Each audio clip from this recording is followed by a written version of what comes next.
About 18 months ago, I created a portfolio, a beginner's portfolio, to show people how easy it is to get started on trading 2 and 2. I went through all of the holdings that I have in there. And the most important thing here, first of all, before we get into it, is please don't just blindly copy this portfolio. It is a guide to what the sort of portfolio I would build if I was starting in January 2025. That's when I initially started it. We're going to look all over the holdings, and I'm going to make some changes to this portfolio as well. It is right to do that now, and I'm going to explain exactly what I'm doing and why I'm doing it. The pie is in the description below, so you can click on there to have a look at it. And also, if you haven't already started, you can get a free fractional share by clicking on the link below or using promo code Neil or this QR code here. If you're watching on a TV, you can use that, sign up, deposit a pound, you get a free fractional share for doing exactly that. So let's get into the portfolio, look over the performance, go through the changes that we're going to make. We're going to make them live as I'm doing it. The markets are open right now, so we'll go through it live and we will make those changes, and I'll explain exactly why I am making them. So here it is.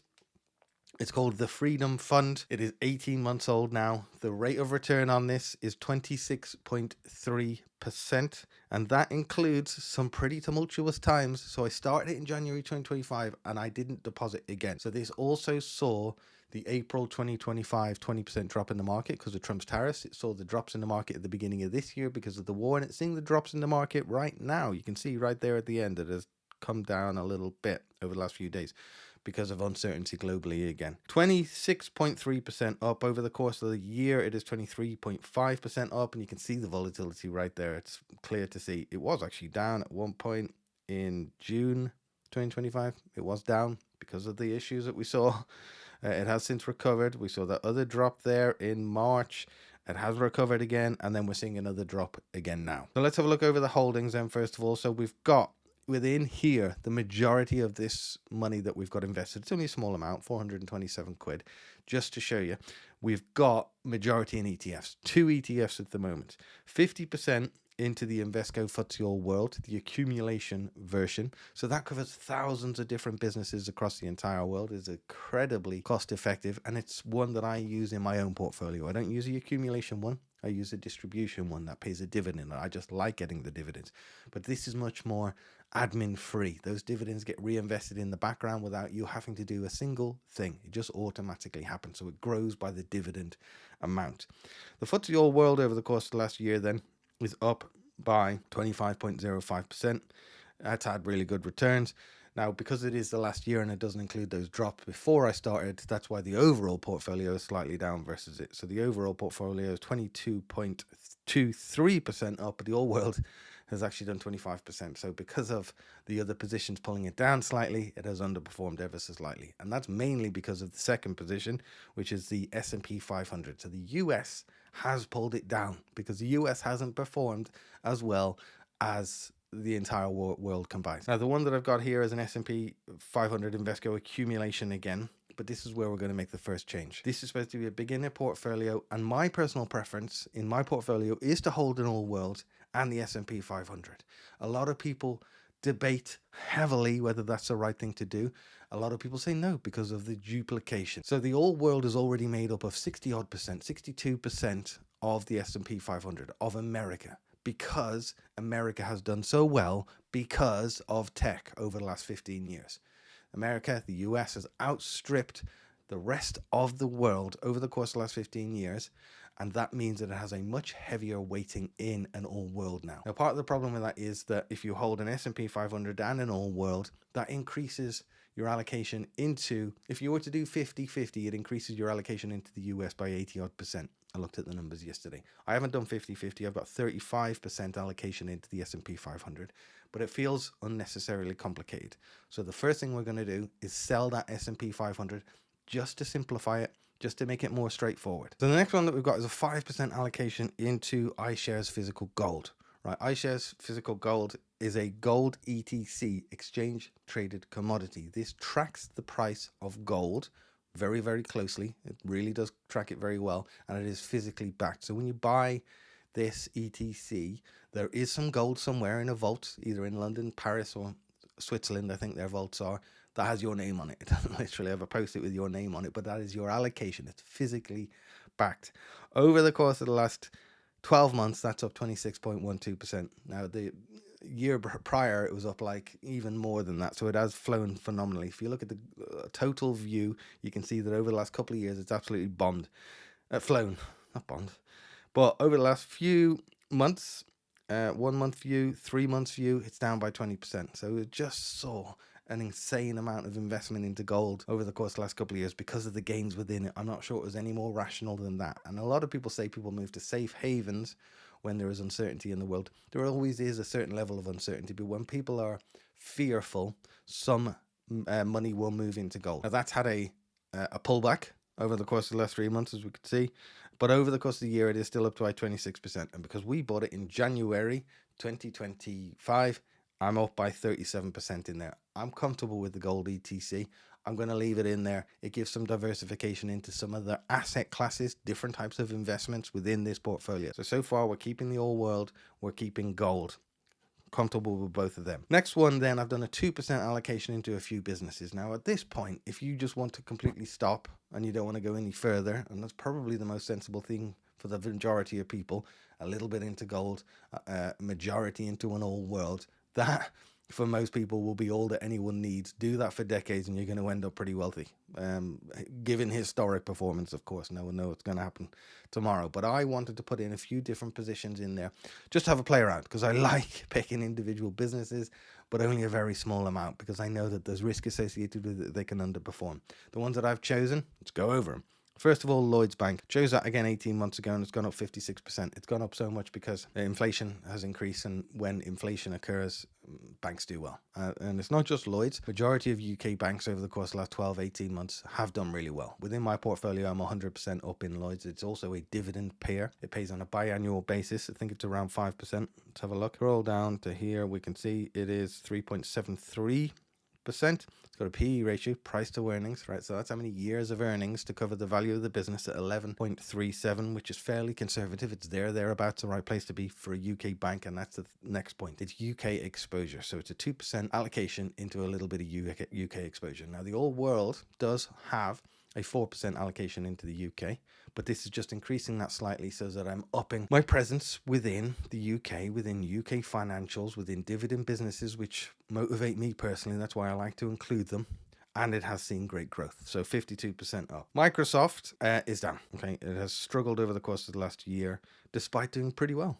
You know, they're not struggling as a business. No, prior to last year, prior to the last 18 months, Microsoft did very high double-digit growth for about 20 years. You're talking plus 20%, sometimes as much as 30, 40%. It has absolutely flown. So it's pulled back a little bit over the course of last year, down 16%. 3 months, it's down 1.2%. 1 month, it's down 4%. So everything reads red. 1 week, yeah, because the markets have taken a bit of a turn over the course of last week, down another 10%.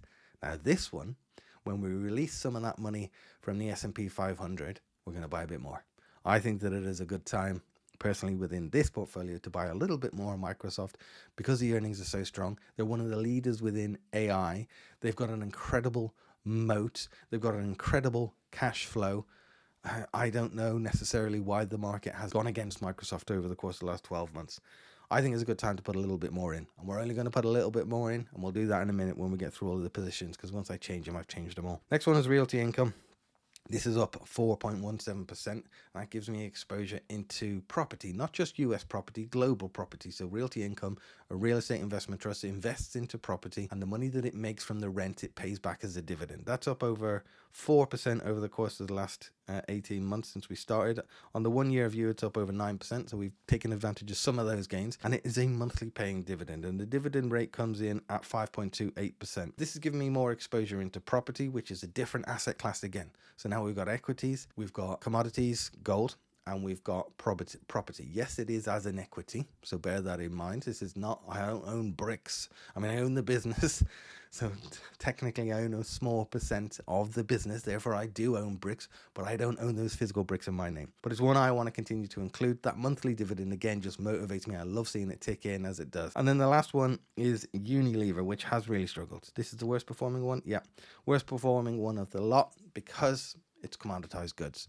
So goods that you put onto the market that have little margin on it really struggle when we go through cost of living increases, when we go through inflation. Historically, when you go through bad times, commoditized goods businesses, consumer goods businesses, do really well because everyone still needs to buy their consumer goods. Everyone still needs to buy their shampoo and their ice cream and all that sort of good stuff. But because of those other reasons, it's struggled. And I don't personally see that changing much anytime soon.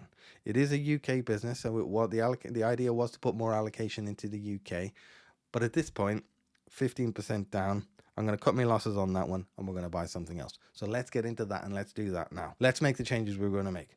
First one, the S&P 500. We're going to take that out. So we're going to go edit pie, and we're going to remove the S&P 500. We're going to remove Unilever. Now that's changed the allocations somewhat. We're down to 63%, and we have to bid 100% for a pie. So we need to add our 2 positions in now.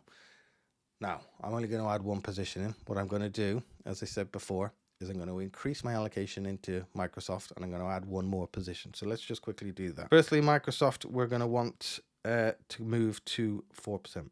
Well, not 24%, 4%. So that's that. Look at the number at the top as well. So that's the annual return over the course of the last 5 years averaged out. So this portfolio on average over the last 5 years will have returned, if you'd have invested into it, 10.18%. Now every time I make a change to this, tweak it, you'll notice that changes again. The next one we're going to do is we're going to increase our all world. A quick math means I'm going to need to change that to 85. That's going to leave 2% remaining, and the 2% is going to be a new business, and the one we're going to add in is Netflix. Add, continue. We're going to put that, where is it? That's the 10%. We're going to drop that down to 2%. Go down to 2%.